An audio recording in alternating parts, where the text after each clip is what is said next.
fi débi ohun tó gbé wa wá. Dèwé tàgbà iṣẹ́ Olúwa wa. Allahu Ta'ala iṣẹ́ Ẹlẹ́dàá wa.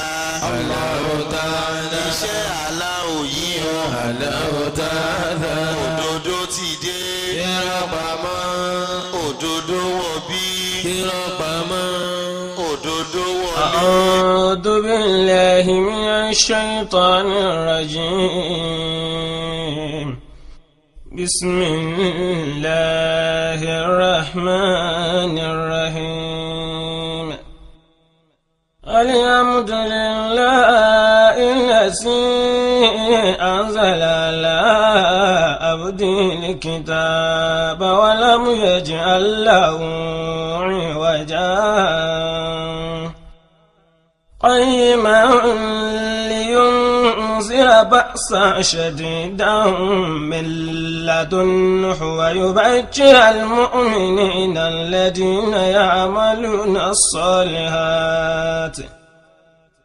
الذين يعملون الصالحات أن لهم أجرا حسنا ماكثين فيه أبدا وينذر الذين قالوا اتخذ الله ولدا ما لهم به من علم ولا لآبائهم كبرت كلمة تخرج من أفواههم إن يقولون إلا كذبا فلعلك باكع نفسك على آثارهم إن لم يؤمنوا بهذا الحديث أسفا إنا جعلنا ما على الأرض زينة لها لنبلوهم أيهم أحسن عملا وإنا لجاعلون ما عليها صعيدا جرزا أم حسبت أن أصحاب الكهف والرقيم كانوا من آياتنا عجبا إذ أوى الفتية إلى الكهف وقالوا ربنا آتنا من لدنك رحمة ربنا آتنا من لدنك رحمة وهيئ لنا من أمرنا رشدا فضربنا على آذانهم بالكهف سنين عددا ثم بعثناهم لنعلم أي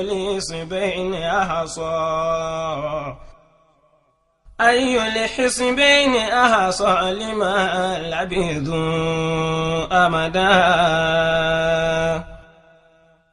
نحن نقص عليك نبأهم بالحق إنهم فتية آمنوا بربهم وزدناهم هدى وربطنا على قلوبهم إذ قاموا فقالوا ربنا رب السماوات والأرض لن ندعو من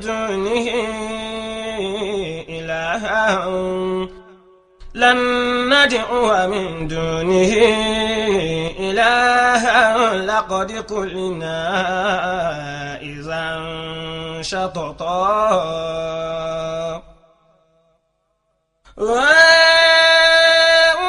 وأولئك هم اتخذوا من دونه آلهة لولا يأتون عليهم بسلطان بين فمن أسلم ممن افترى على الله كذبا وإذ اعتزلتموهم وما يعبدون إلا الله فأووا إلى الكهف ينشر لكم ربكم من رحمته ويهيئ لكم من أمركم مرفقا وترى الشمس إذا طلعت تزاور عن كهفهم ساعة اليمين وإذا غربت تقرض ساعة الشمال وهم في فجوة منه ذلك من آيات الله من يهدي الله فهو المهتدي ومن يضلل فلن تجد له وليا مرشدا وتحسبهم أيقاظا وهم رقود ونقلبهم ذات اليمين وذات الشمال وكلبهم باسط ذراعيه بالوسيط لو اطلعت عليهم لوليت منهم فرارا ولملئت منهم رعبا وكذلك بعثناهم ليتساءلوا بينهم قال قائل منهم كم لبثتم قالوا لبثنا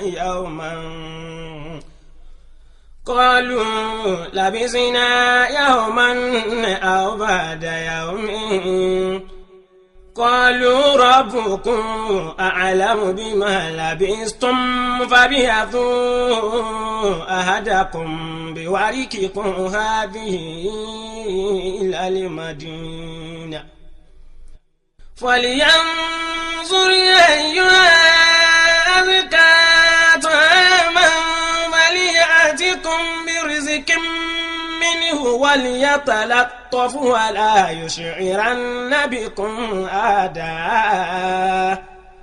إنهم إن يظهروا عليكم يرجموكم أو يعيدوكم في ملتهم ولن تفلحوا إذا أبدا.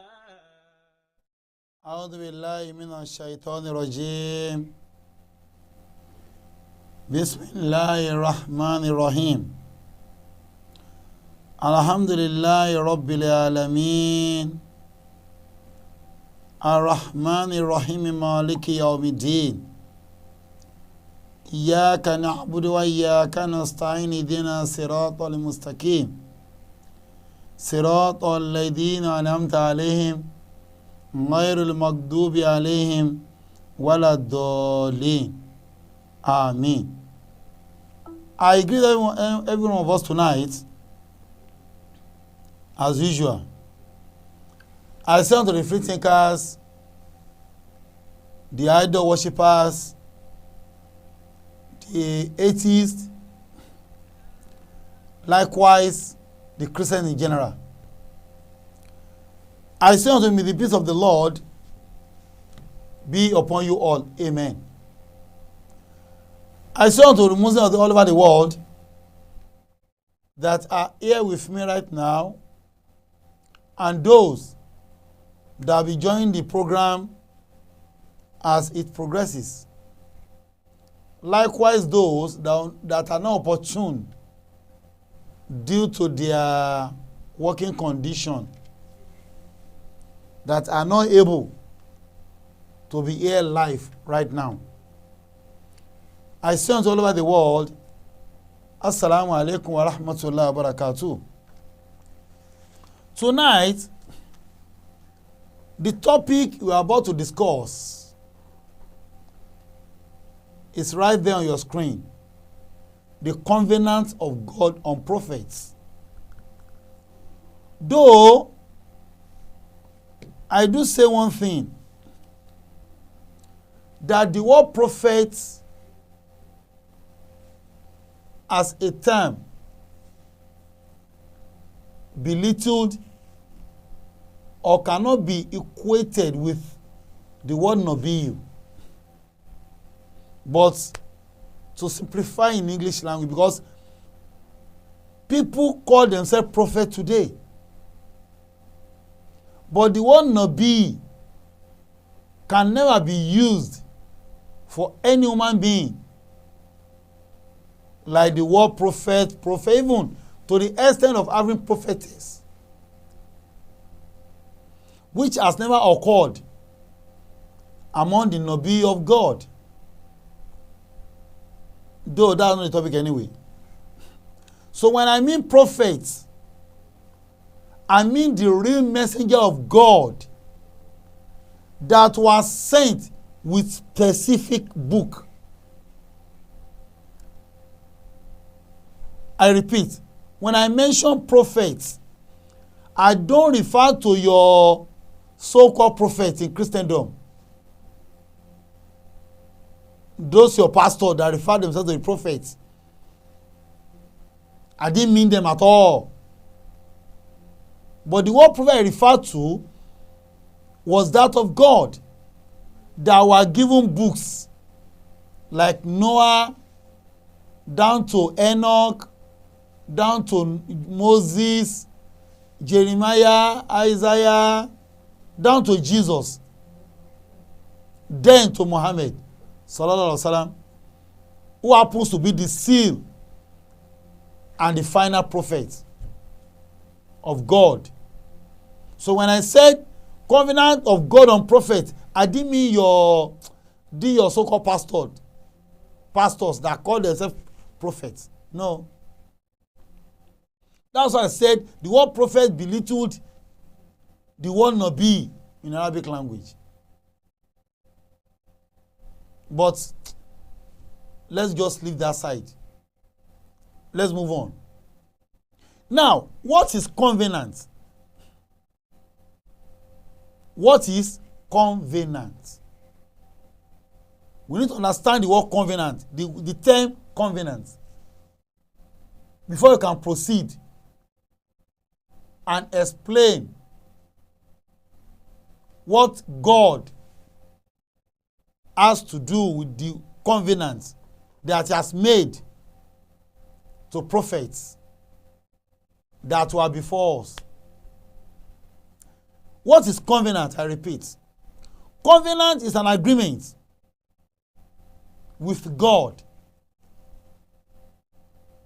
An agreement with God.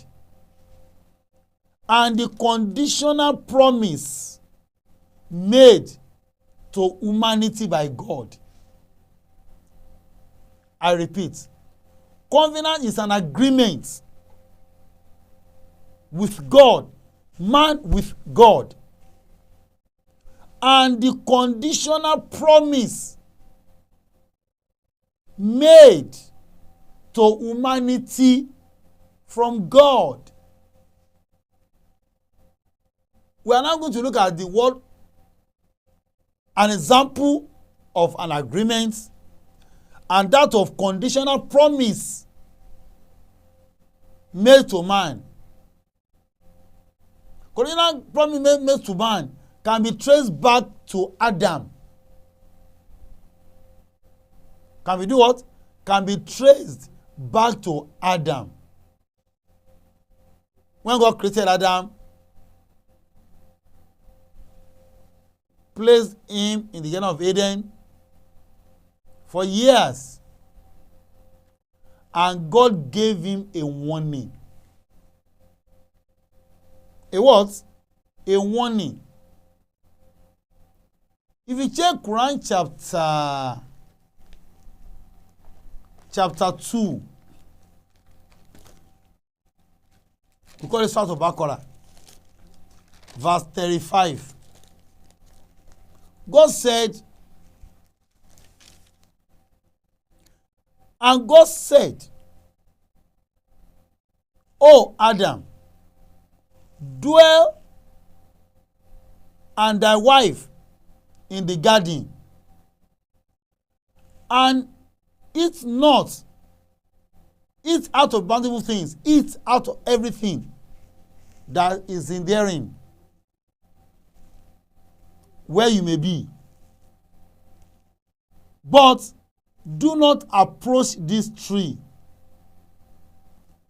or ye run into harm and transgression. That's a warning from God unto Adam. In verse 36, then the Satan made them sleep wrong and get them out of the place. God warned Adam not to go near the tree of the forbidden fruit, in which he later on deviates from that.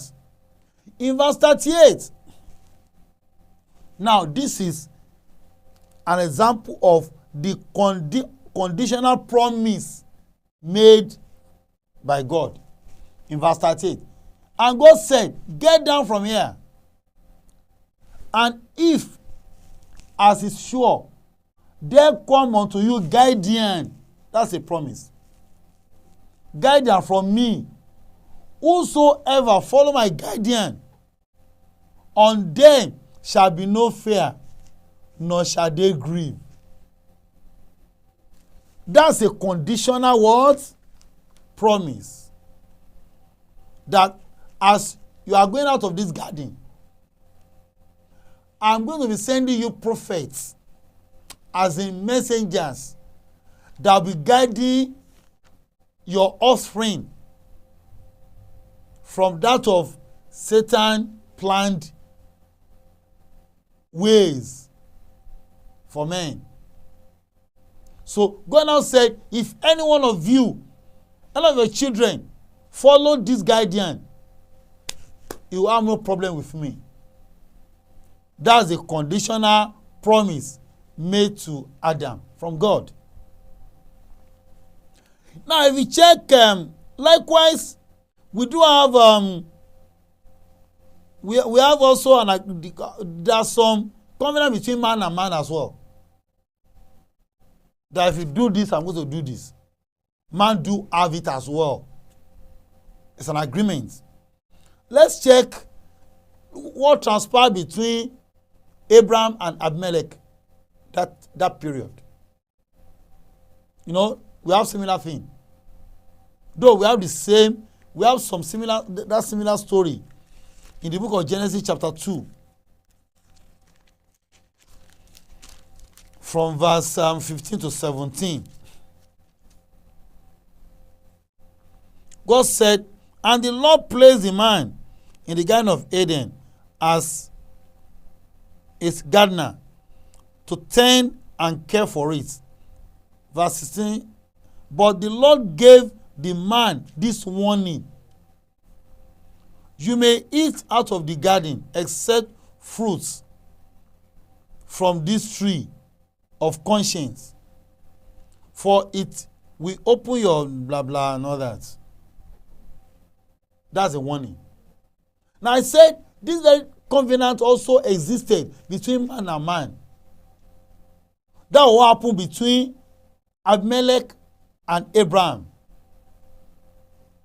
If you check the book of Genesis chapter 21, though it's a very long story anyway, from verse 27. Genesis 21, from verse what? 27. Says, then Abraham gave the sheep and oven to the king and the sacrifice. It's a long story. It's a very long story. It was between Abraham and Abimelech. If you can check that in the book of Genesis chapter 21. Genesis 21, 27 to 32. Likewise, between Isaac and Abimelech as well. That's in Genesis chapter 26. From verse 26 to 20, I think that one is short. Genesis 26 from verse 26. Said, look at the story. Said, one day, Isaac had visitors from Kedar. King Abimelech arrived with his advisors, Ahuzah, and also Phicol, his army commander. Verse 27. Why have you come? Isaac asked them. This is obvious. No friendly visit since you kicked me out in the most uncivil way. Verse 28. Well, they said, we can plainly see that Jehovah is being blessed, is blessed you. We've decided to ask for a treaty between us. Let's have an agreement between us, between Abimelech and Isaac. That's the point. Now, I now said the Christian thought that if you talk about covenant, though they don't understand anyway, but let's just leave it that way. They thought the covenant of God is just between God and Jacob. No. Or God and Isaac. No. God has covenant with every prophet or every messenger of his. As he has covenant with Adam, likewise he has covenant with every prophet. And I'm going to take it one after the other. Let's hear the covenant between God and Noah. Prophet Noah, the covenant between them. If you check Quran chapter 3, Surah Al-Ahzab, verse 7. Look at the covenant between God and who? And Noah. Prophet Noah. That very messenger that lived over 1,000 years according to biblical record. Now, in Quran chapter 3 verse 7, and remember, we took from the prophets their covenants, and from thee, God said, we have given prophet before you covenants, and you, Muhammad, as well. He now said, from Noah, Abraham, Moses, and Jesus, the son of Mary, we took from them a solemn covenant. So there is a covenant between God and every prophet of God from Noah, Abraham, Moses, Jesus, and Muhammad. That's what the Quran tells us. And it's going to be confirmed for sure. Now, what I'm now dragging at is the word covenant has been there between God and his messengers. Between God and his entire messengers. Let's check the Bible according to the book of Genesis chapter 9, verse 6. That Noah's covenant. Genesis chapter chapter 9, verse 6. I'm reading King James Bible anyway. Genesis 9, verse 6 says, whoever sheddeth man's blood, by man shall his blood be shed. For in the image of God he made man. That's a covenant. If he shed any man, that's between God and Noah. Because if you read from verse 1, it's a long story.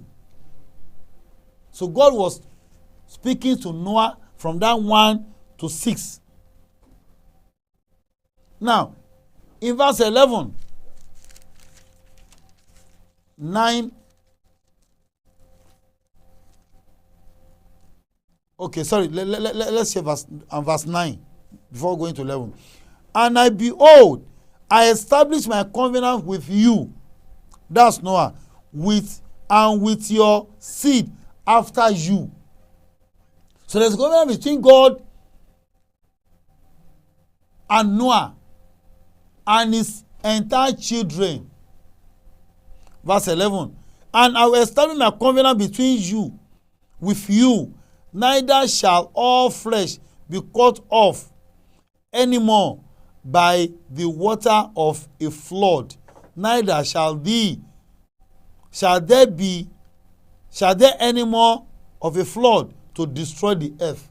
But God promised Noah, after the scenario of the water flows, after the destruction of the that generation of East. Now, when they now landed in another town, God now promised them, I will never do such again. That's the covenant between Noah and God. In the same, let's read to verse 12. And God said, this is the token of my covenant, which I made between me and you, and every living creature that is with you, with Noah, for perpetual generations, so that God will never use water to destroy the entire world anymore. That's the covenant of God on what? On Noah. Now let's read on. Now said, I do set my bow in the cloud, and it shall be for a token of covenant between me and the earth. Verse 14. And it shall come to pass, when I bring a cloud over the earth, that the bow shall be seen in the cloud. Verse 15. And I will remember my covenant, which is between me and you, and every living creature of all flesh, and the water shall no more become a flood to destroy all flesh. Verse 16. And the bow shall be in the cloud, and I will look upon it, and I may remember the everlasting covenant between God and every living thing of all flesh that is upon the earth. Verse 17 now. And God said to Noah, this is the token of the covenant which I have established between me and all flesh that is upon the earth. So God has made a covenant between Noah and himself that he will never destroy the whole wide world with flood any longer.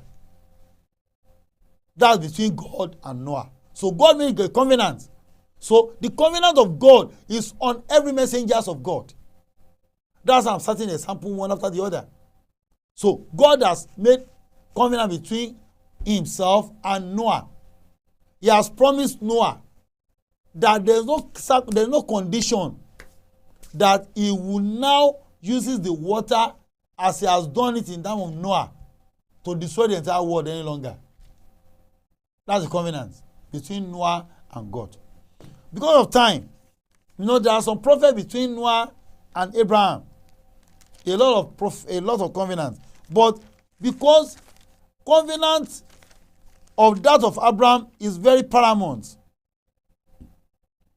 and so important that we cannot do away with, because that's the genesis of what the world believes to be covenants. That's what the genesis of what the entire world believed to be covenants. I said that what the entire world believed to be what? To be covenants. Now, between Abraham and God, Abraham had problem of barrenness. Before he had the first child, he was at the age of 86 years. Can you imagine? All hope lost. So in our own world today, If anybody reads it, even age of 60, people will say, forget about it. 50s can still at least. I know some women that got pregnant around 55. Unlike this Elijah in Ibadan of blessed memory. She had her first child at the age of 55. That's Bola, I think something travels. Bola Jo Kadri. She had her first child, and that's the only child at the age of 55. So we can imagine a man still barren at the age of 86. What hope has he gotten again? What hope? Who can tell him that don't worry, your wife that is at the age of 76 then, because between Abraham and Sarah 10 years interval, 10 good years interval. So Sarah was 76 years of age when Abraham was what? Was 86. But still, God still made that covenant. The first covenant God made was after the scenario to be born in by the pagan, and God escaped him. He ran to another town and blah blah blah all that. If you go to Genesis chapter 12, verse 1 and 2, that's the first covenant of God unto Abraham. The very first one unto who? Unto Abraham. Now, Genesis chapter 12 from verse 1 says, and now the Lord has said unto Abraham, Abraham, get thee out of this country, go out of this town, and from your kindred, from your brethren, your brothers and sisters, and from your father's house, unto a land that I'm going to show you. Look at the covenant now. Now said 1, and I'll make thee a great nation. That's what? Conditional promise. You see why it's conditional promise? That's a promise. No, that's a promise. That's a covenant between God. This is not a conditional promise because there's no condition attached to it. This is a covenant. Now said, and I'll make thee a great nation, and I will bless thee, and make thy name great. That's a promise unto Abraham. And thou shalt be a blessing. God made promise unto Abraham. Verse 3. And I'll bless them that bless you. Whoever bless you, I'm going to bless them. And curse him that curseth you. Whoever cursed you, I'm going to curse him in return. God now said, and in thee shall all the families of the earth be blessed. That's a covenant. God said, in you I will bless all the families of the world. Now, look at the story of Abraham. Look at it. Then he was yet to give birth to anything. God said, leave that town, move away. I'll show you a land that you'll be blessed. That's what God said to Abraham before he left that town. Let's go to Genesis chapter 15. From verse 18 to 21. What happened between Abraham and God? Genesis chapter 15, verse 18 to 21. In the same day, the Lord made covenant with Abraham, saying, unto thee, unto thy seed, have I given this land, from the river of Egypt unto the great river, the river of Euphrates. So that's it. He now said, he now mentioned the whole story, the whole river, blah blah blah blah blah blah, to Jebusites. That's the vast land the covenant covers. That's the vast land the covenant has covered. That's a promise. That's a covenant God has made to Abraham. With Abraham, sorry. Now, in the book of the same Leviticus, let's go to Leviticus chapter 26, from verse 42, about the promise of that land. Though we are not here to discuss the land tonight anyway. It's just that we need to understand the covenant between God and who? And Abraham. Before I go to the real covenant that people understand most. Leviticus 26, verse 42.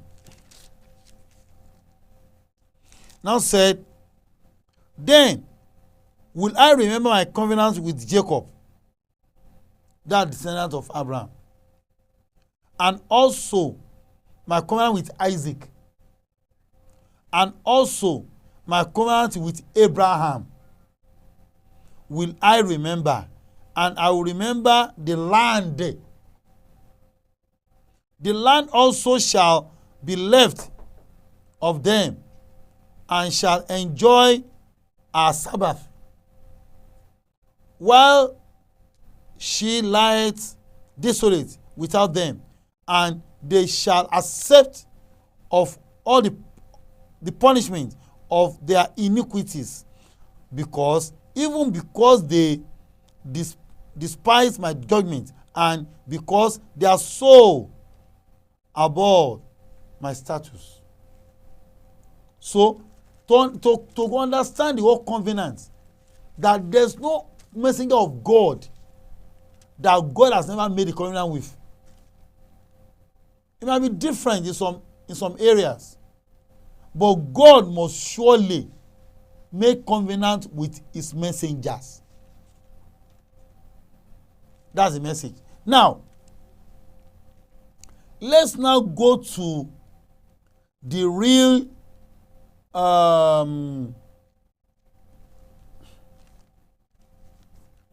what?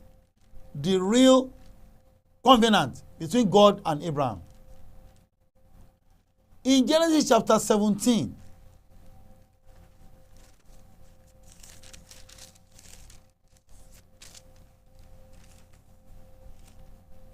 let's read from verse 1, then 7 because of time.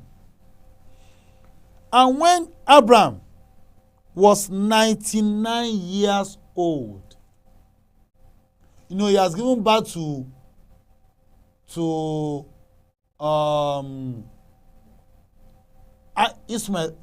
Ishmael then. He has given birth to Ishmael. But I'm not here tonight to discuss that. Now, when Abraham was 99 years old, and unto him the Lord appeared to Abraham, and said unto him, I am the Almighty God. Walk before me, and thou perfect. Verse 2. And I will make my covenant between me and thee, and I will multiply thee exceedingly. Verse 3. And Abraham fell on his face, And God talked with him, saying, verse 4, as for me, behold, my covenant is with thee, and thou shalt be a father of many nations.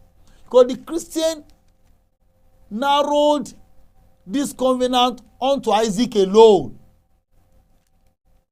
which is not. After Abraham, they forget about Ishmael. That's hypocrisy in the highest order. Your Bible has never forget about the covenant between God and Ishmael as well.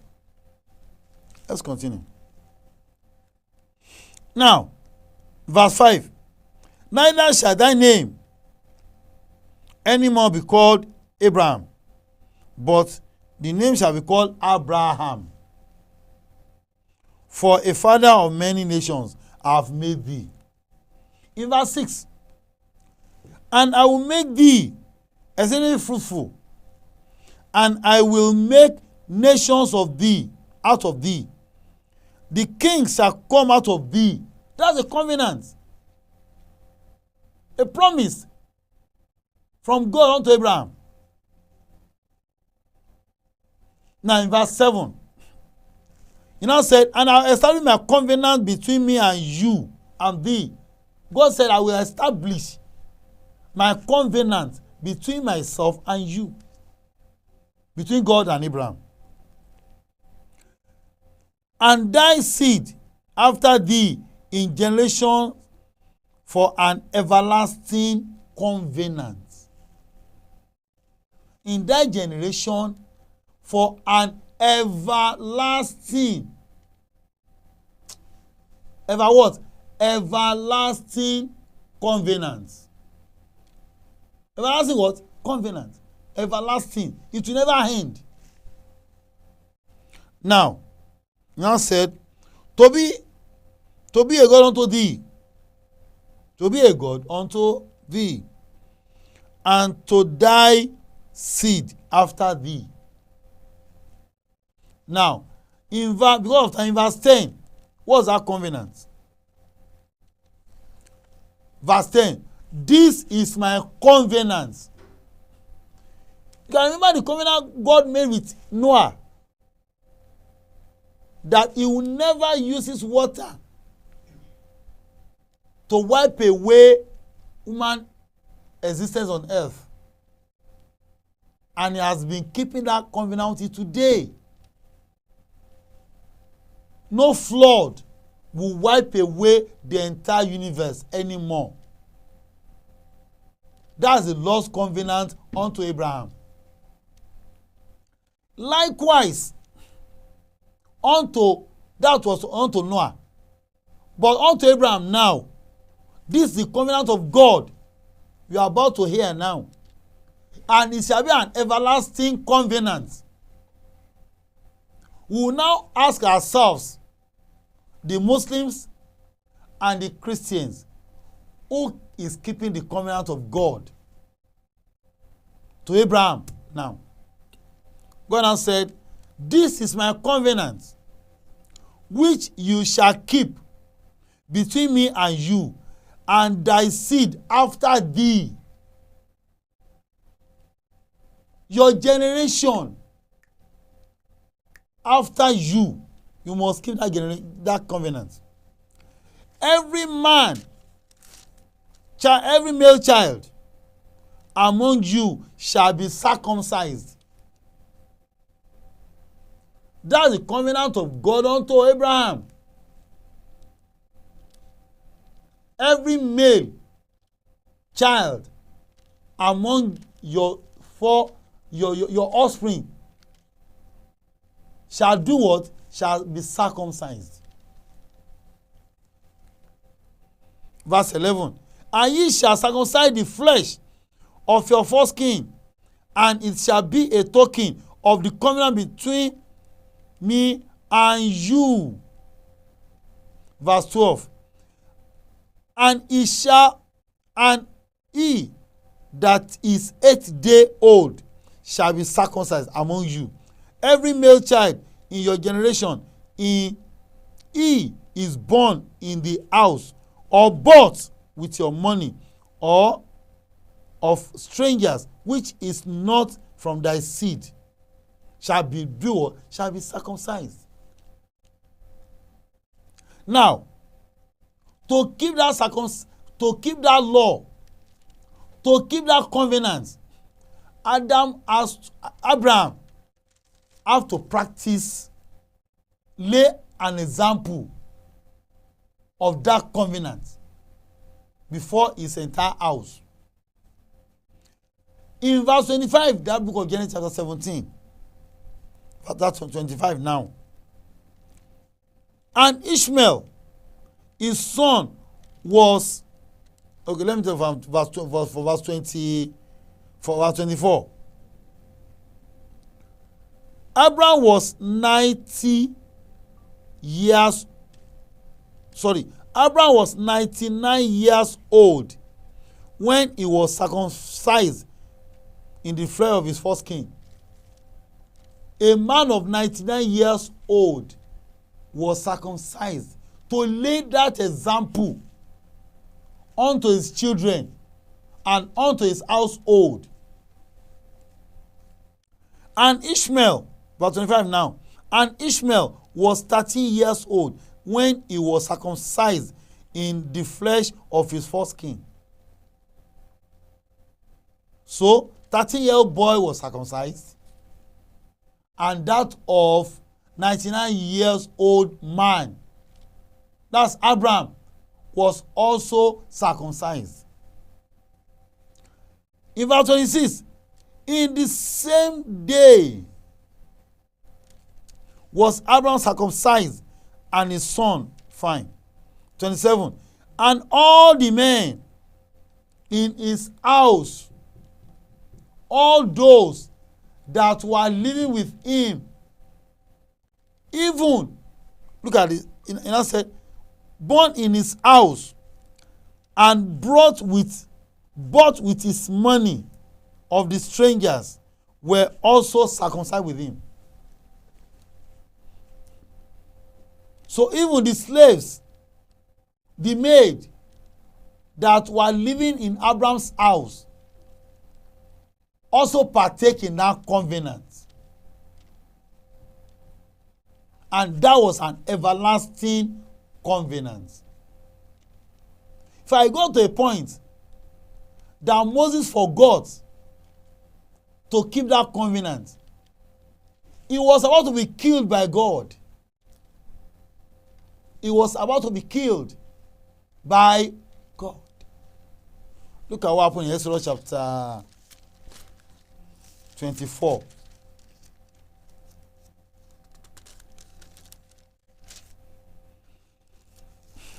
Verse is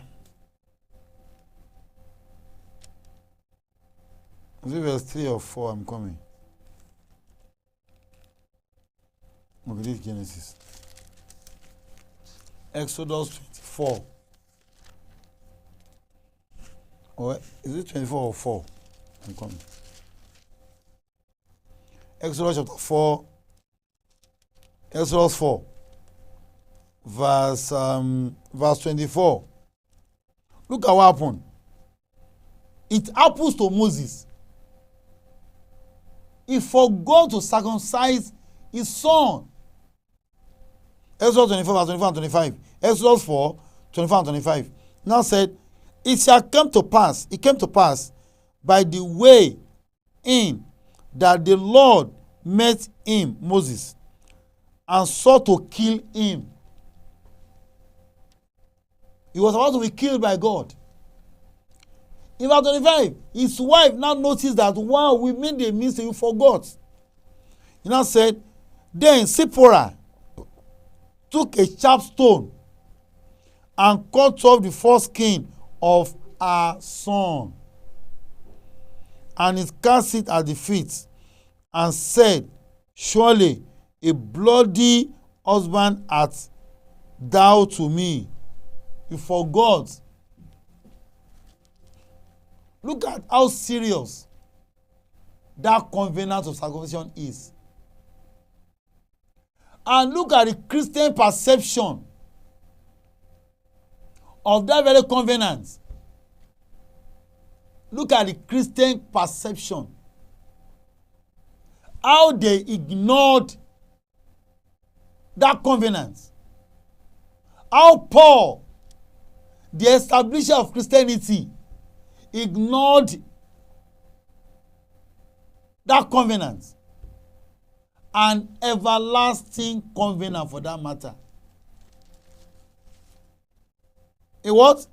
An everlasting covenant, for that matter. Look at what Paul said about that covenant. In the book of Galatians chapter 5,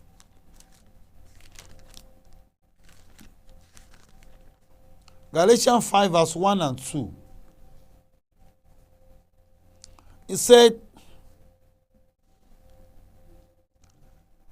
I stand fast, therefore, in the liberty wherewith Christ has made us free. Christ made you free. Okay? And be not entangled again with the yoke of bondage. Verse 2. Behold, I, Paul, say unto you, that if ye be circumcised, Christ of no profit, Christ will profit you nothing.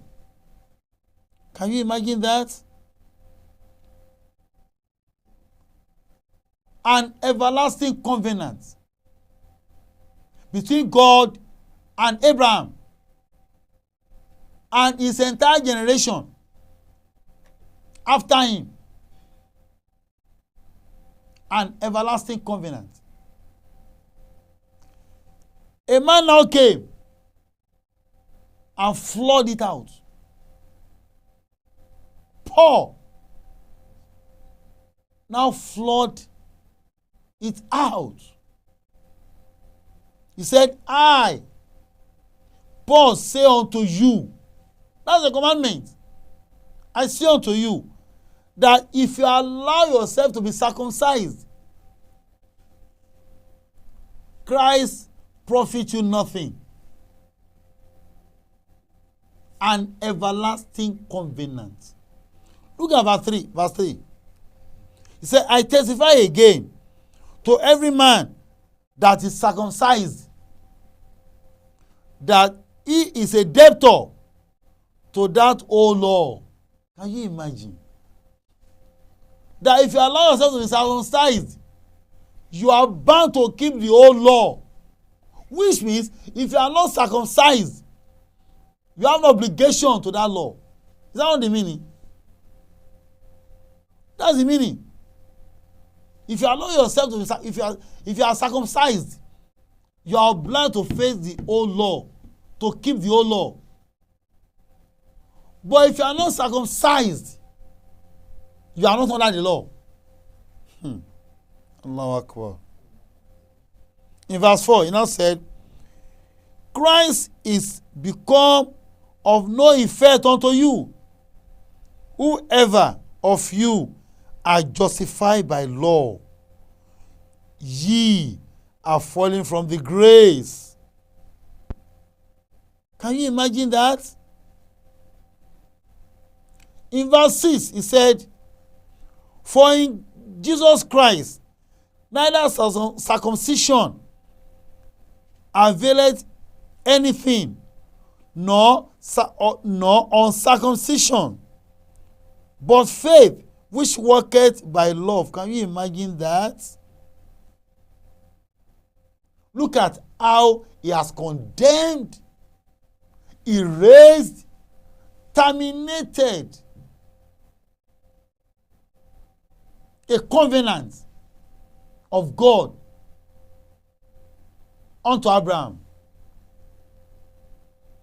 So that's the more reason most Christians don't believe in circumcision. Most Christians don't do what? Don't believe in circumcision. They don't. Because Paul has already condemned. Please share the program. I forgot to please share the program. And click the button of love and like as well. But share the program minimally to 10 of your friends and families.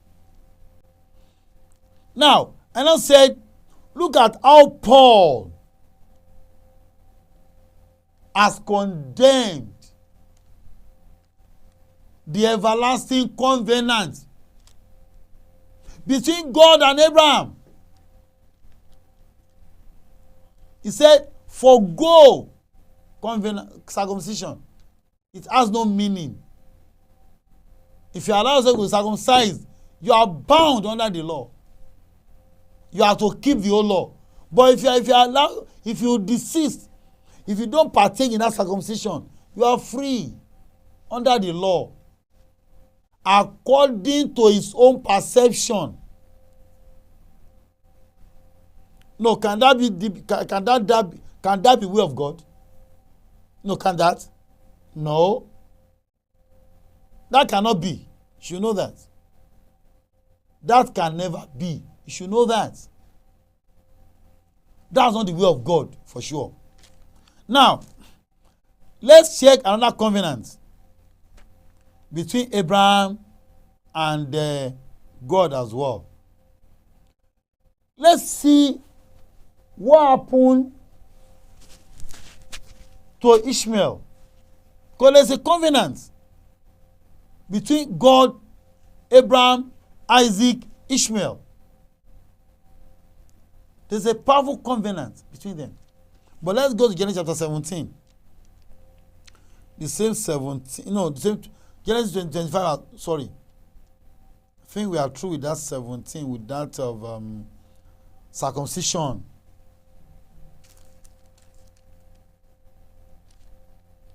I'm coming. Genesis 17, verse coming. Verse 19 and 20. God, okay. And God said, Sarah, now the covenant between God and Sarah now. God said, Sarah, thy wife shall bear thee indeed a son, and thou shalt call his name Isaac, and I will establish my covenant with him. That's a promise of God unto Isaac, that I will give your wife a child called Isaac, and I will establish my covenant with Isaac. For you to know, people say, yeah, it's only Isaac. There's no covenant to Ishmael. Who told you that? Have you to be reading your Bible? Off that fan. Have you to be reading your Bible? Why would God be so partial, which is not? We now have a covenant with Isaac and no covenant to who?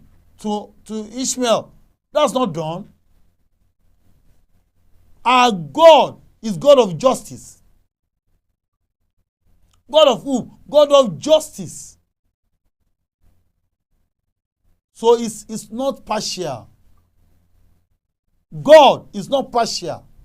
He's God of justice.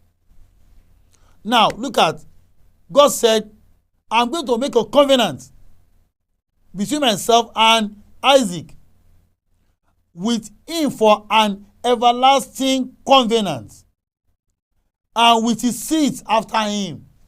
Look at it. God has promised Isaac that he's going to make a covenant with him. An everlasting what? Covenant. That's for Isaac. Let's go for Ishmael. Genesis 17 verse 20. Now said, and as for Ishmael, Christians listening attentively. Listen what? Attentively. God said, and for Ishmael,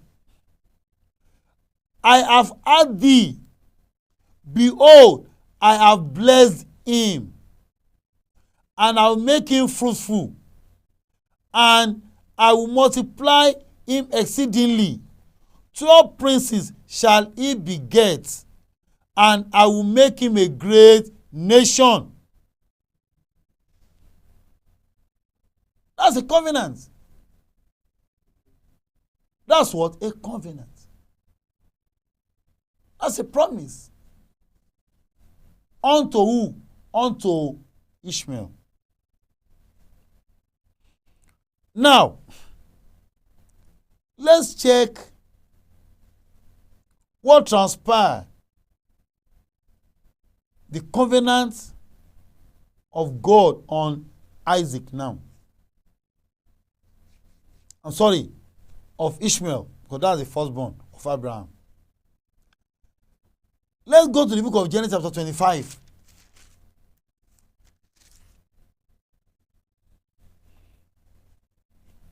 From verse 12.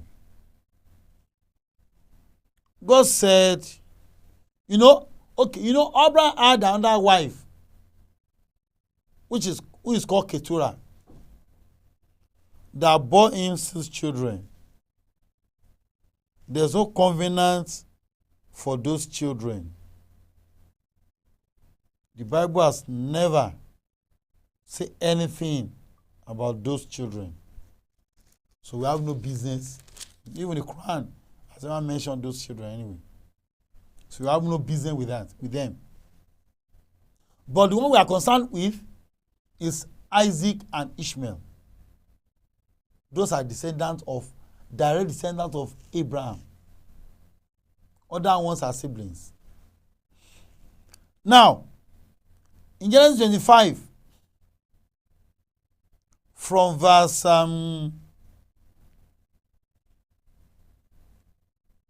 12, because I don't want to dabble into another topic. Now, these are the generation of Ishmael. These are the sons of what? Ishmael. Abraham's son, whom Hagar, the Egyptian, Sarah's handmaid, had born unto Abraham. The names are from 13 to 18. Those are the stories there. But, God made a promise unto Abraham about a land. Don't forget. God said, I'm going to give a land unto your generation. And we can easily get the area that those lands are from the Euphrates, blah, blah, Egypt, everywhere. Now, in the book of Jeremiah chapter 2, verse 9, we need to look at, because, let's check one thing there. We are going from there down to Jesus and Muhammad. Because it was Muhammad that ended up that covenant, not Jesus. The covenant ended on Muhammad, not Jesus. Because we have 2 covenants. We have 2 covenants. For you to understand, the summary of those covenants can be found in the book of where Apostle said, in that book of Galatians. For you to know, at least Paul is whom you believe more than Jesus. I've told you that God gave 2 covenants, but you might say no. But I think you believe in Apostle Paul more than me. Galatians chapter 4, verse 24 and 25. Let's read from verse 22. It now said, for it is written that Abraham had 2 sons, 2 sons. So Ishmael was a son, a legitimate son, a legal son, not from concubine, because Agar was a legal wife, a legitimate wife unto Abraham. So likewise, his son Ishmael was also a legitimate son. He now said, for it is written that Abraham had 2 sons, the one by a bond male, that's Agar, and other by a free woman. Verse 23. But he who was of the bond woman was born after the flesh. That's Paul for you anyway. But he of the free woman was by promise. Can you imagine? God, when Sarah took Agar to his husband to marry, what happened? That's not tonight because that topic alone is who is the promised child, which I'm going to come up with. Who is the promised child? Was it Isaac or Ishmael? Was the promised child Isaac or Ishmael? Now boils down to Jesus or Muhammad. Boils down to who? Jesus or Muhammad. Verse 24 now said, which things are an allegory? For these are the 2 covenants. You can see 2 what? Covenants. God made 2 covenants after Abraham. He now said the one from Mountain Sinai, which gathereth to bondage, which is Agar. So we have, just to confirm that we have 2 what? Covenants. And the Christian will believe this now, that we have 2 covenants. One for Ishmael, one for Agar. Sorry, one for Isaac. We have 2 covenants, not 1. So whoever that deceives you, that God has made 1 covenant, no, that's a lie. God also made covenant unto whom? Unto Ishmael. I'm coming. Let me just.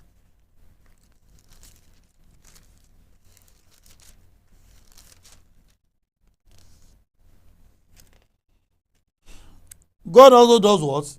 Make covenant with Ishmael.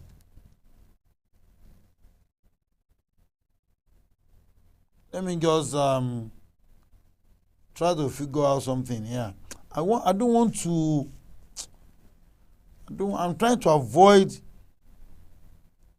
going into promised child. Because we're treating covenant here. So I don't want to treat that topic with the promised child. I don't want to treat that. I just want to confirm to you that God also made covenants with Ishmael and Isaac. Those are the 2 covenants God has made.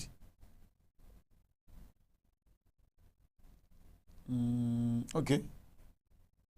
Don't let me go into that because I might end up going into what? Into promised child. Now, we've gotten the 2 covenants now. One for Isaac, one for Ishmael. And I told that the lineage of Muhammad, because Ishmael had 12 sons. Ishmael had what? 12 sons. I quoted Genesis 25 for you. So the lineage of Muhammad is from the number 4 of that child. Sorry, of the children. Look at their names. Said I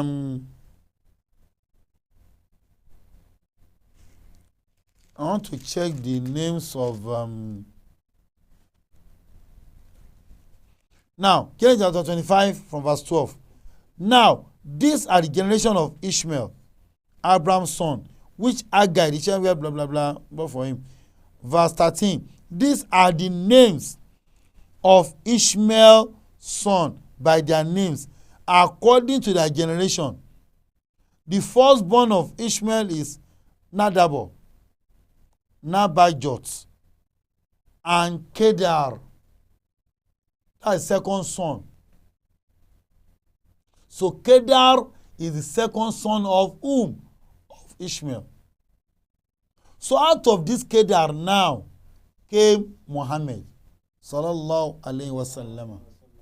But there are some specific thing about this Kedar. You know, we have 12 sons. Let me just name them.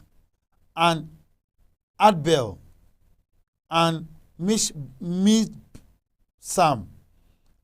and Misham, and Duma, and Masha, and Adar, and Tema, and Jetur, and Naftash, and Kedema.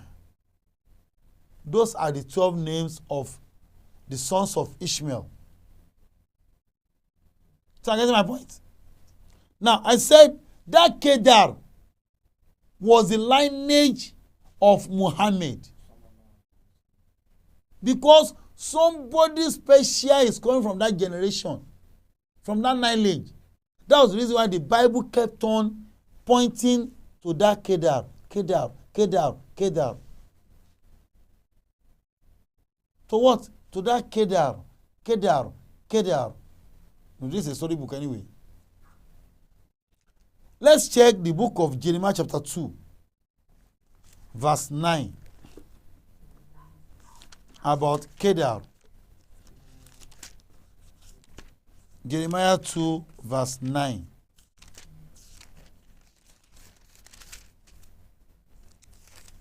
Now the Bible said, wherefore I will yet plead with you, said the Lord, and with the children, I will plead. Verse 10. For the Passover of islets, of chillings, and seas, and send unto Kedar, and consider diligently, and see if there be such thing as a nation change their God. You know, it pointed to Kedar. K what? Kedar. K what? Kedar. Though supposed to use the word land there, I don't know. Let me check another translation. In the Bible, might be so funny. Jeremiah chapter 2, verse 9.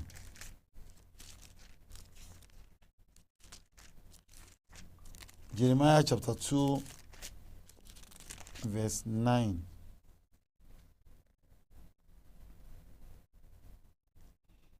Now said, but I will not give you up. I will plead for you to return to me, and I will keep on pleading. Yes, even with your children in years to come. Look around you and see if you can find another nation where that has traded in its gods for new gods, even for new ones, even though their gods are nothing, sent to the west, to the island of Cyprus, sent to the east, to the desert of Kedar. See if anyone there has ever had so strange a thing as this, and yet my people have given up their glorious God for silly idols. So for you to know how important that Kedar as a generation was. Kedar. You know, it was only Kedar that was highly recognized. It was what? Let's look at our Kedar again. In the book of Psalm 105. Psalm 105, verse 1 to 6, about Kedar. I told you we are boiling down to Jesus and Muhammad about covenant. Verse 1 to 6. Thank the Lord for the glorious things he does. Thank the Lord for the glorious thing he has done. Proclaim them to the nations. Sing his praises and tell everyone about his miracles. Glory in the Lord. Glory in the Lord. Worshippers of God, rejoice. Search for him and for his strength, and keep on searching. Think of the mighty deeds he did for us and his chosen ones. His chosen ones, descendants of God's servant Abraham and of Jacob. Remember how he destroyed our enemies. He is the Lord our God. His goodness is seen everywhere throughout the land. Verse 8 and 9. Okay. Though 1,000 generations has passed, he never forgets his promises, his covenant with Abraham and Isaac, and confirmed with Jacob. This is his never-ending treaty with the people of Israel. I will give you the land of Canaan as your inheritance. He said this when they were but few in number. I told you about the land initially, and we are still going to talk about the land in the next program. You know, God has promised Abraham that land, and that's the problem between the Jews and the Ishmaelites about the same land.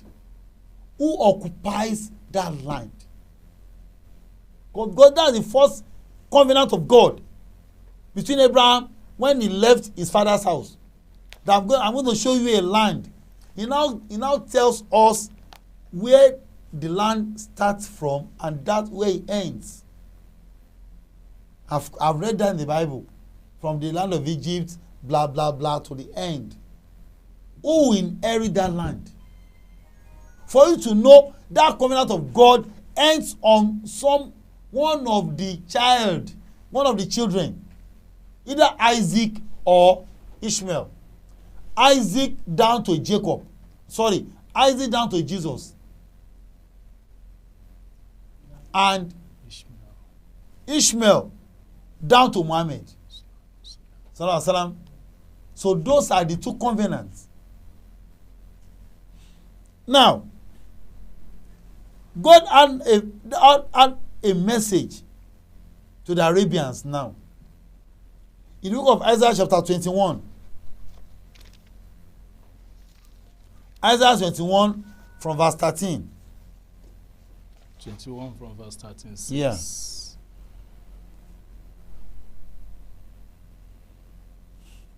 This is God's message concerning Arabia. Can see, this is God's message concerning the generation of Ishmael, the Ishmaelites.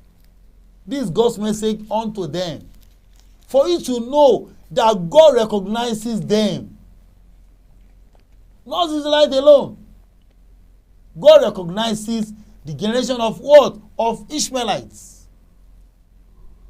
Uh-huh. O caravans from Dedam, Uh-huh. you will hide in the desert of Arabia. Yeah. O people of Tema, O people of Tema, bring food and water to these weary bring fugitives. food and water, because that's a desert. Uh-huh. To these weary fugitives. Uh-huh. They are fled from drawn swords and sharp arrows and the terrors of war. Yeah. But a long year from now, says the Lord, the Yeah. great power of their enemy, the mighty tribes of Kedar will end. The mighty tribe of Kedar. Will end. That's the generation of Muhammad. The mighty tribe of Kedar, because they are so powerful then, will end. Uh-huh. Only Only a few of its stalwarts. a few of his stalwarts where archers will survive. will survive. The Lord. So there's a war between the Kedar generation and other people in the world then. So that's the promise of God unto the Arabians and to the people of Kedar. That's Muhammad lineage. I said I'm driving to somewhere. I'm still going to Moses, Jesus, and Muhammad. It might not be tonight anyway. But let me just make sure to tell you that covenant is also for the Ishmaelites. There are two covenants. Go to the book of Isaiah 42, verse 10, 11.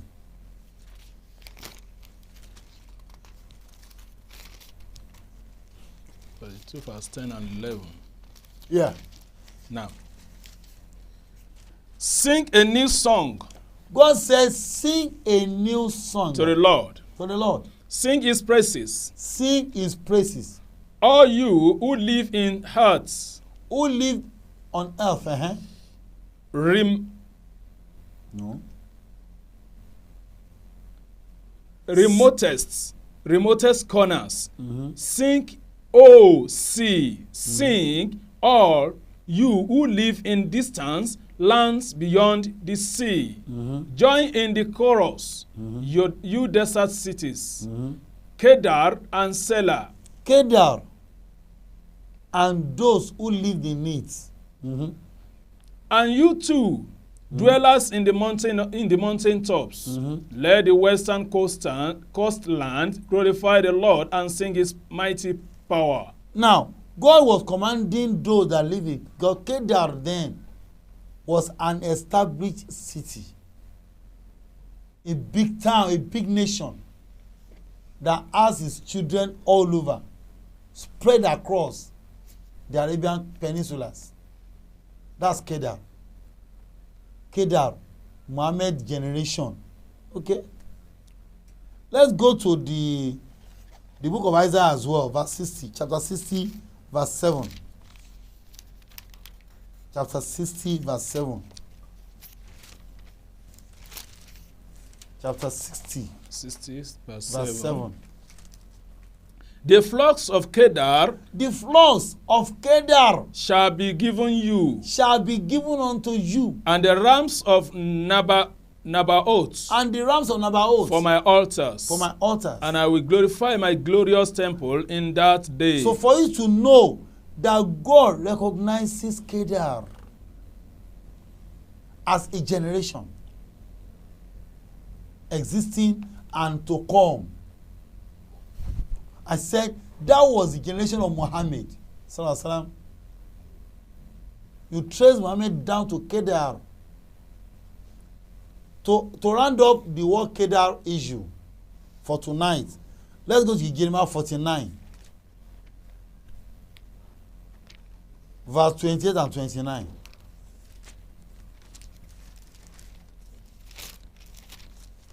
Jeremiah 29 or 49? 49. Verse 28 and 29. 28, 29. Yeah. Says, this prophecy is about Kedar. This prophecy is about Muhammad's generation called Kedar, his forefather called Kedar.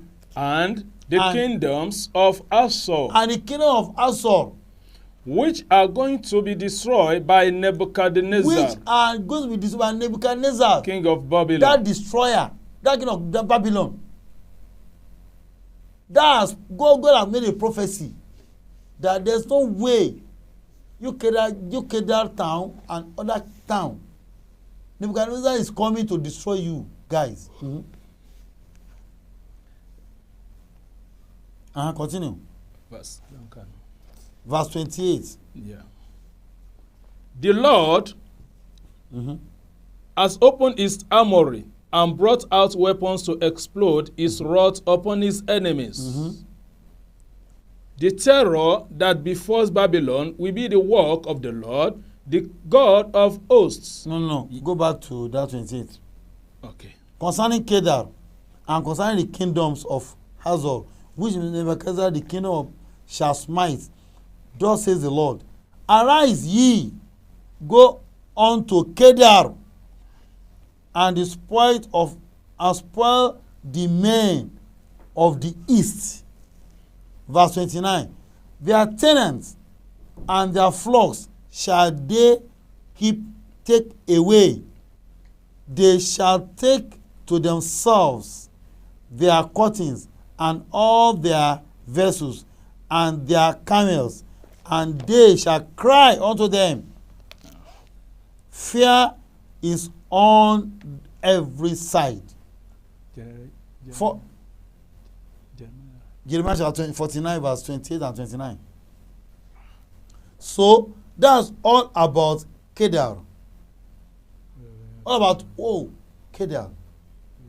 Now in our next program, this 10:30 already, we are going to be discussing the covenant of God unto Jesus and Muhammad. So I don't want it to be part 4, part 7, part something. No, just part 1 and 2. We've recognized the lineage of Muhammad as it is now, and that lineage of Jesus as it is now. Though there are some, should I call it a mistake, from the biblical side about Jesus' own generation. But that's not tonight anyway. I'm going to discuss that in a subsequent discussion on covenants. Because we need to see the covenant of Jesus and that of Muhammad. We will now see that very promised land that was made to Abraham, of whom inheritance lies. Was it on Jesus or on Muhammad? Or was it on Isaac generation or Ishmael generation? So, if you have any question, you can call in now. We'll continue from here by next week, by the grace of God. We're going to continue from here by next week Wednesday, by the grace of God. So let's meet Wednesday. So the number to call is on your screen, +234 8034061900. Likewise, +234 8028 000999. So there's a covenant for Ishmael, likewise a covenant for Isaac. Two different covenants. Don't let any pastor deceive you that we have just one covenant. No, we have two covenants. One for Ishmael.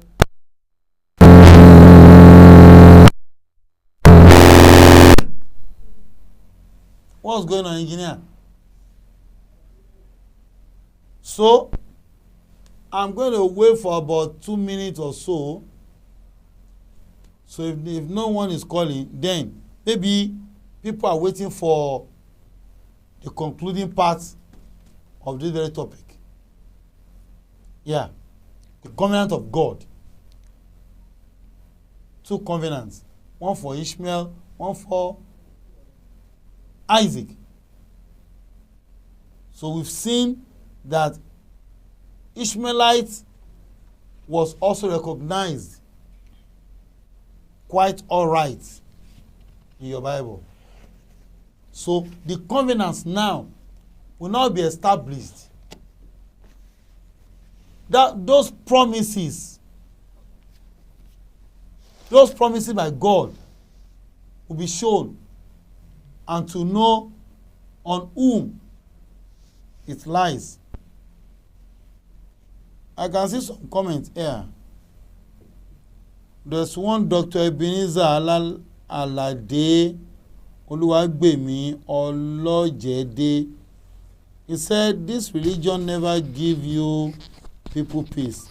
Why can't you stop arguing on issues that comes from the same story written differently from 2 different authors? One claim was true. Now, what's this?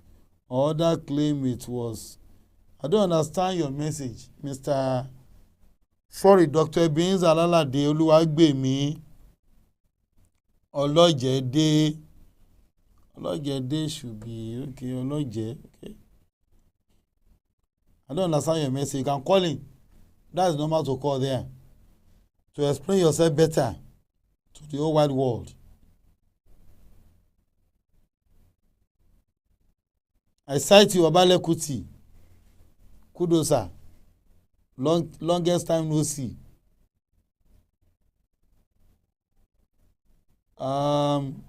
Likewise, brother, the one Abolore. Assalamu alaikum. Bawa. Brother Tajudeen Olajide.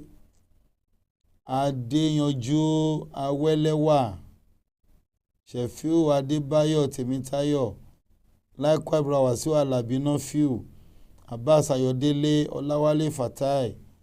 Ismail Ajibike. Oladimeji Ibrahim. Alabi Isaac. Likewise, El Michael Crown Own. Lawal Wasiu.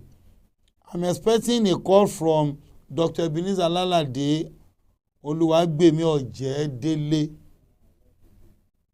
Olojede. Okay, sorry.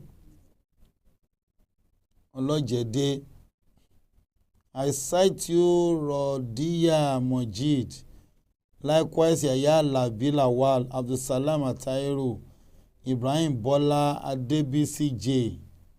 Likewise, Aziz Mustafa, and also Ibrahim Ola. Okay, I think that should be Dr. Ebenezer. Engineer, we need an audio here, please. What's going on to this or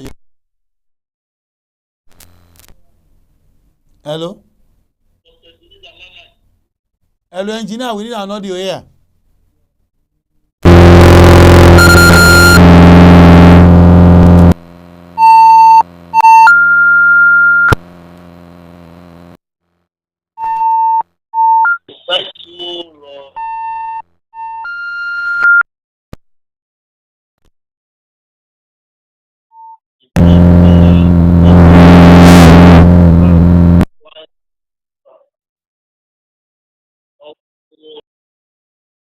Okay.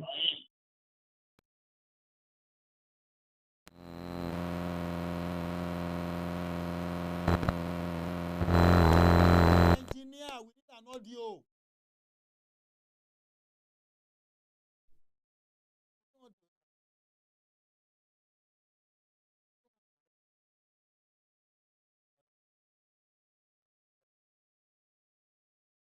Hold on.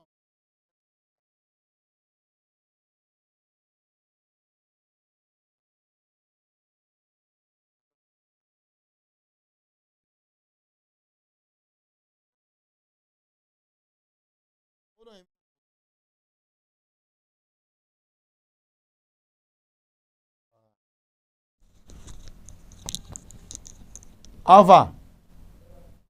Hello. Yeah, I can hear you clearly. Okay, yeah. Dr. Ebenezer. Yeah, can you please expatiate on your claim? I don't know. I can't understand. Yeah, I wrote there that this religion of a thing never give you people peace. As how? Yeah, thank you very much. Both Christianity and Islam, we have a lot of issues that are not even happening in the secular world or secular society. I can hear issue of youth taking from people to court, writing petitions, issue of Adepoju and all of that. Even going to where this religion came from, Saudi Arabia, in and around Southern Saudi Arabia, there is no relative peace. And that is where people all over the world go to look for peace. Go to Israel. Are you with me? Yeah, I can hear you loud and clear. So go to Israel. That should be the proposed origin of Christianity. No. Have they witnessed peace for one day in Israel? Is there any peace between Palestine and Israel? Israel don't even see that something wrong to raise weapons against Palestine and begin to kill them, the original owner of that land. So, and that is where people will spend billions of naira, billions to go there and pray for their own. Just few days ago, Saudi Arabia just executed 81 people, and that's your holy land. Now, But both what the has... Bible and Quran is just the same story, written differently by two different authors. One claimed that his own book was thrown from heaven, no problem, I was not there. The other one said his own was written by inspiration. I don't have problem with that. I was not there. But enough of this argument. Enough. But wait, Dr. Ebenezer. Hello? Now, the word religion, what has it got to do with politics? I never talk about politics now. I talk about... No, you are talking about politics, not even religion. I was never talking about... Thank you. You were claiming that you were saying one thing about Palestine and Israel. Yes. So and you knew the origin of what happened there. That's politics. It has nothing to do with religion at all. Well, and also, Christianity never emanated from Israel. It was from Greek land, from Roman Empire. So what does that got to do with Israel? Yes, I'm with you. Likewise, Islam has nothing to do with Saudi Arabia. Okay. The only thing that needs to do with Saudi Arabia was the prophet that came from there. Quran never came from Saudi Arabia. It came from God. Where are the two Holy Lands? If Holy Land does not have peace. Israel has never been claimed as Holy Land. Not even in the Bible. Where are the Holy Lands that you people in religion? I'm not a Muslim. I know quite all right. I'm not against Christianity. I know quite all right. But what I'm saying is this. In the existence of God, yes, I do. But enough of this argument. There's no argument in this. You and I were never there. We are just the readers of the book handed to us. But I've gone through the books. All I saw there is Moses in the Bible and Musa in the Quran. Okay, those are the two things you just saw in the two books. In the Quran, Jesus in the Bible. So what of Muhammad in the Quran? What's in the Bible? Muhammad was not in existence in the Bible days. So why are you not comparing Isa, Jesus, and other in the Bible? So all these things what are you to drive from that angle? Written by two different authors differently and causing unnecessary commotion around the world. No, that's one perception. Religion has nothing to do with all this commotion around the world. All these things are politics. You don't, you need to know better. These are politics. What? These are what politics. It has nothing to do with religion. God is big enough to defend himself, to explain himself. Nobody is defending God. We're only reading what is being written. What is said by us by God. So we are not defending God. God cannot speak to mankind as it is now. We are the mouthpiece of God on earth. We are the one to re-echo what God has said in his book to the whole wide world.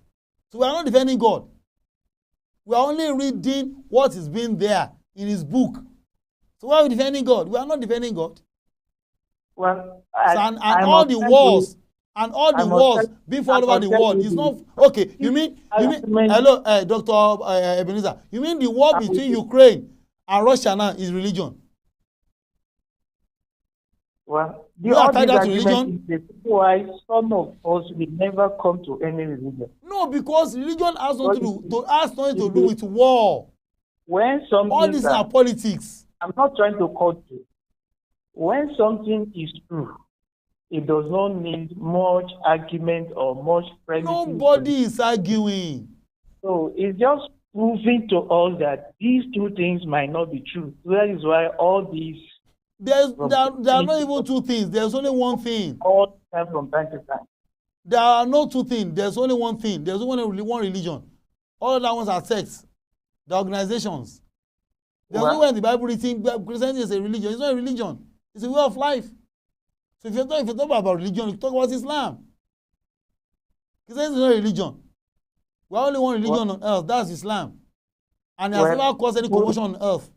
People like us don't believe in any religion. And that's why you don't understand. We are not it. That's why you don't understand. We do not belong to any religion is because the argument is too much. And because you see, you don't create time to study. You only look at the phrase. No, you don't study. You don't go deeply. If you study deeply the two books, you understand what they are saying, what they're talking about.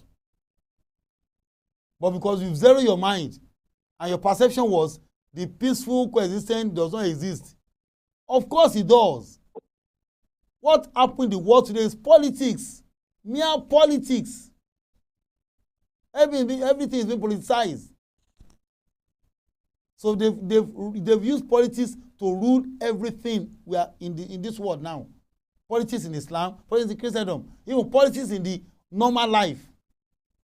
Everything is politics. We are politicized everything. I have a documentary where the ruling house in Saudi Arabia said they should, out of what pilgrims are generating, they should give certain parts out and build mosques everywhere around the world so that more people will come to Islam. And the more they come, the more they will come to Mecca to perform their normal Hajj. And looking at that, to me, Saudi is doing that not because of God, just because of what they will generate when they come for Hajj. Okay, let me ask you a question. For those years, 2019, no Hajj. 20, no Hajj. 21, no Hajj. So how are they generating their fund for those three years? No, I'm asking you a question. The fact that there was if that documentary is right, the fact that there was no Hajj that time, there was no Hajj. So even if there is no Hajj, they will still be surviving. But what has that got to do with building mosque? They make money from that move. How much do they make? Saudi Arabia is a rich country on its own. I don't know. I have something with them. They are in money, you know that. I will send you the video. Okay. But that documentary is not right anyway. I know they have oil. They are very rich. And so what's this? Yearly, how much will they generate? once in a year. How much do they generate once in a year? Coupled with what they have on ground. They are billionaires. Americans use their money to survive. Yeah. So was it based on the pilgrimage? Yeah. It wasn't. So that documentary is not right. Okay. You can send it to him, but it's not right. I will analyze every goddamn thing in there. But it's not right. every potential Muslim cleric here in Nigeria, we condemn drinking of wine. Of course. Alcoholic, yeah, that's the condition of the Quran. The question is, Saudi Arabia, are they drinking alcoholic or not? They don't.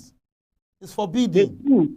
It's forbidden. Ask your sisters or anybody you know that have gone there to do shagala. I've been They there. will tell you that they are raped. No, they will tell you that they drink. You know what I'm saying? Oh, you don't. No, you see, why are you measuring this religion with human behavior?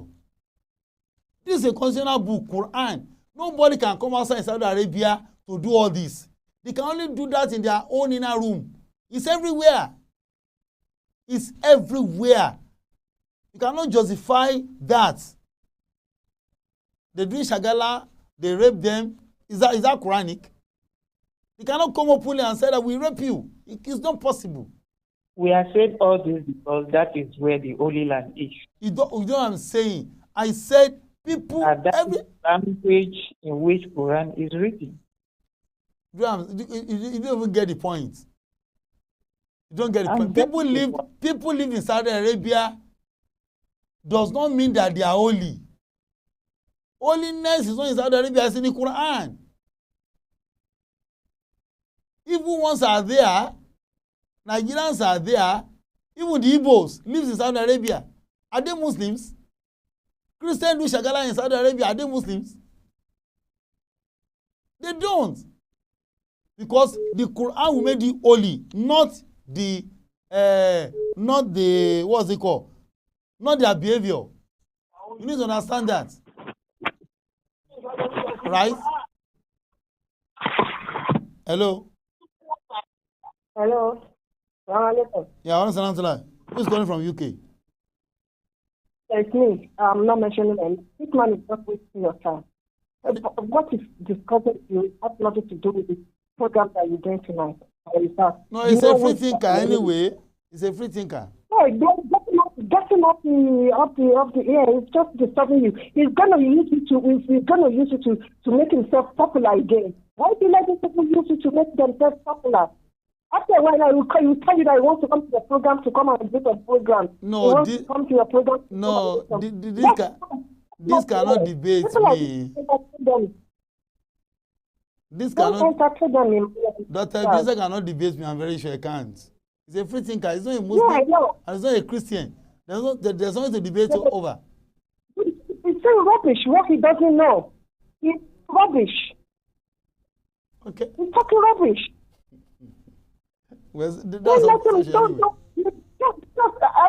Every one of them, he's a free thinker, and he's coming on the air and talking rubbish. What he doesn't know about religion. What has religion got to do with him? Because he's mixing politics with religion. When I saw his message, I don't understand what he was talking about. That's why I said you should call him. Yeah, but it starts. Then when you now caught him and he started debating you, then you tell him that what you are talking about has nothing to do with the program for tonight. Come on. I don't think you know. No problem. Thank you. Now,